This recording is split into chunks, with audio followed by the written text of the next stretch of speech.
Have you ever had the question of, does a certain lifestyle actually fit into marriage, and can you have a healthy marriage with a certain type of lifestyle? Now, in this video, Jermaine Dupri has that same question. He has a question of he's not sure how a D-boy lifestyle or rapper lifestyle actually fits into marriage. And I want to break this down from a licensed therapist perspective and really get down to the root and the psychology behind if certain lifestyles can fit into marriage. So I'm gonna roll this clip and we're gonna talk about it right now. I don't feel like you buy the Lamborghini for your wife. You buy the Lamborghini to go down the block so niggas can see you and the new women can see you. And it's like, if you have aspirations for D-boy lifestyle, I don't know how marriage works. Cause I'm saying, I remember one day I was in like, one of them places where they got the boats and shit. Like, I don't know where we was at, but Monte Carlo, Central. Nah, it was I don't even remember, but it wasn't Central. It wasn't Central. We got it, man. That's a traveling nigga. Right? It was one of these places, and I thought I was doing something. I had rented like a 140-foot yacht, whatever, and I had girls on the boat. They was topless.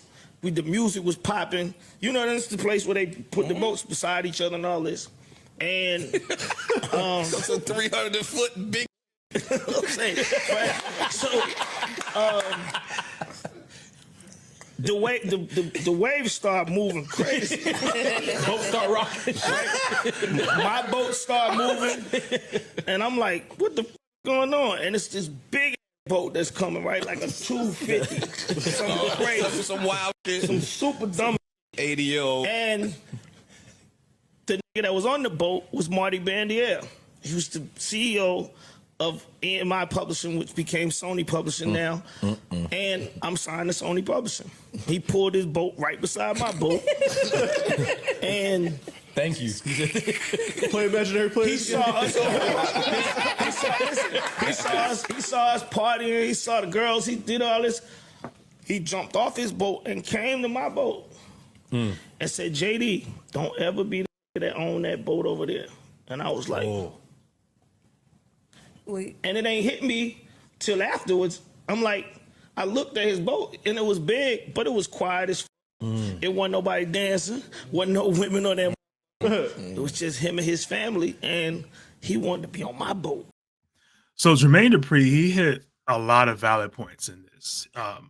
One of the ones I want to break down first is the question of, is it possible to really have a certain type of lifestyle when you get married, right? Like, can you have the lifestyle and live the life you were living previously while you're married? And my answer to this is, especially when we could talk about marriage per se, there is a part of your lifestyle that probably you have to surrender, right? Like, it's probably not the wisest decision to be on a yacht with women that are topless while you're in a marriage, as he was saying before. And I really think that sometimes with marriage, we sometimes have this fear of like losing that lifestyle, or like we really enjoy what we had before and we kind of want to be single and we want to be in these spaces at the same time. But in reality, marriage is a whole different ball game, right? Like, being in a committed relationship is a whole different ball game. And many times, that's a determining factor as well too. Is like, are you actually ready for marriage? Are you willing to see the value in marriage for you to say, hey, I'm cool off the things I used to do and I'm willing to do something new in order for me to be married. Sometimes, and this isn't with all marriages, but sometimes there is a loss of identity with the two folks that are married, the man and the woman. Like, there can be a loss of identity because you've probably been partying like this a lot. You've been having this type of lifestyle, and now that you don't have it, it can seem like you're grieving in that process. You're actually grieving the lifestyle, the party lifestyle. You're like, hey, I can't actually do these things anymore. I can't. You're putting yourself in the box of all the things that you cannot do. And I see this a lot when I work with couples and I work with married folks, even just folks in relationships in general, is that they feel as if they lost themselves in the marriage. And that can be common. Why? Because when you're married, now you put on this new identity of being a husband or a wife. You put on this new identity, and now you try to show up for your partner. And many times that can be lost in transition of like, oh, well, I used to do this. Now I'm not able to do this. It doesn't have to be like super extreme where you have other women around and you have a yacht party. It can be like, hey, I used to go out with my friends, or I used to go play basketball on the weekends, or I used to go hang out with my girls or whatever it may be. But in marriage, it's very common to lose your identity. It's very, very common to lose your identity. And this is something you have to be aware of. And it can't be very scary, but something you have to be aware of is understanding who you are prior to getting married. Because when you get married and you put on this whole other identity, it can be confusing because you've never been a wife or a husband before, or maybe you was married before, and this is a whole new realm of trying to get remarried, and you don't know what to do because you don't know how to show up for this person. Um, this leads to my next point because in this video, JD he mentioned that Marty, I believe his name was the the owner of the CEO, or I think the CEO, whoever he was, of Sony actually coming over to his boat. And I think this is very symbolic because when a man is married and he sees a single man doing all these fun things, quote unquote, or things that he used to do, there can be again that grieving process where he hopped on his boat and it was like, hey, don't ever be the man on this boat, meaning like don't ever be me getting married. And from what JD said, his family was on the boat, it was quiet and all this stuff. Which can seem attractive. Like for me personally, that seems attractive to have a big boat with your family on it and be cool and be chilling. But sometimes if you've been that person before or you've been a party goer, things of that nature, it can be hard to really transition into being a family man, or it can be really hard to transition into a wife because you had all these experiences and now you're grieving that. Right, and you see somebody else doing it, it's a trigger. Like, you see somebody else having fun, you see the women, you see the yacht, Marty saw JD, hopped on his boat, and was like, "Hey, like, this is it." You know what I mean? Um, but that's not for everybody, and I would say, somebody at that caliber, such as Marty, um, he could be having issues with his marriage. He could be having issues with his, with fatherhood. He could be having a lot of problems at home. And seeing that can be a sign of relief. Like again, coping skills doesn't always have to be like positive, right? Coping skills, when we typically talk about it in therapy, we talk about it just in our life in general. It's like, hey, how are you coping with it? Typically, we go to the healthier thing, right? But coping is coping. What if it's negative or positive, right? He may have seen that as an outlet and a getaway. Hey, I'm gonna hop on this boat because there's something going on with my marriage, or there's something going on here that I'm not happy with, right?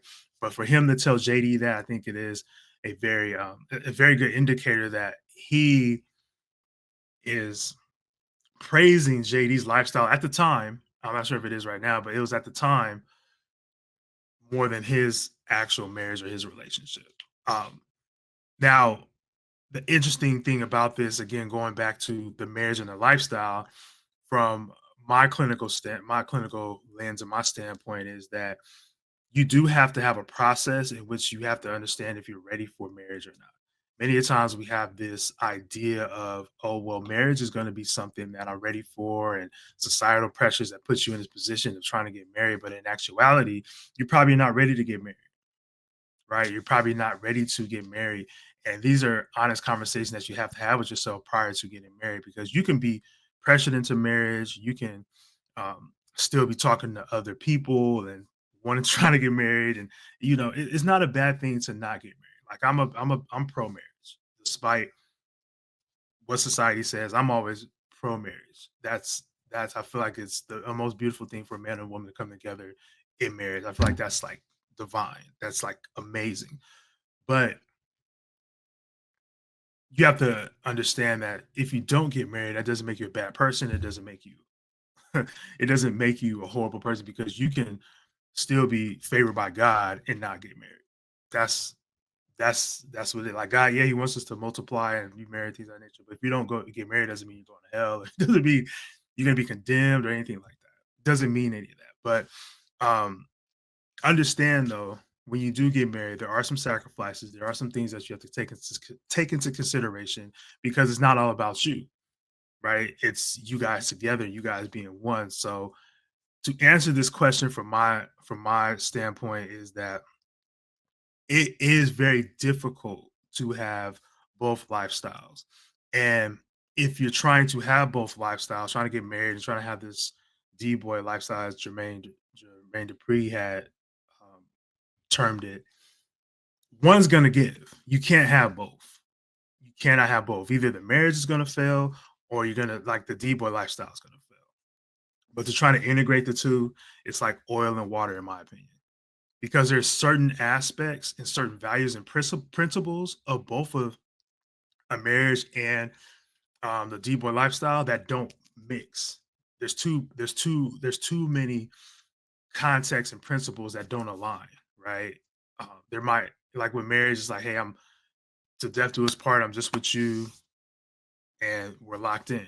Debo lifestyle, it may, there's like codes of maybe infidelity or talking to multiple women or whatever it may be, but it's not really in line with like what a marriage is actually is. So just from my opinion, and my clinical standpoint, especially working with folks that have issues with marriage and that grieving process of actually who they was and trying to gain that identity, you have to really figure out again who are you first prior to trying to get married, and if you are willing to lean on one side. But I appreciate JD for bringing this up because this is a valid question. It is a valid question whether or not these two lifestyles can actually mix. Um, Make sure you guys like, share, subscribe, do all the things to keep these videos going. Check out these other videos here around faith, mental health, and relationships. Until next time, you guys take care of yourselves and take care of each other. Peace.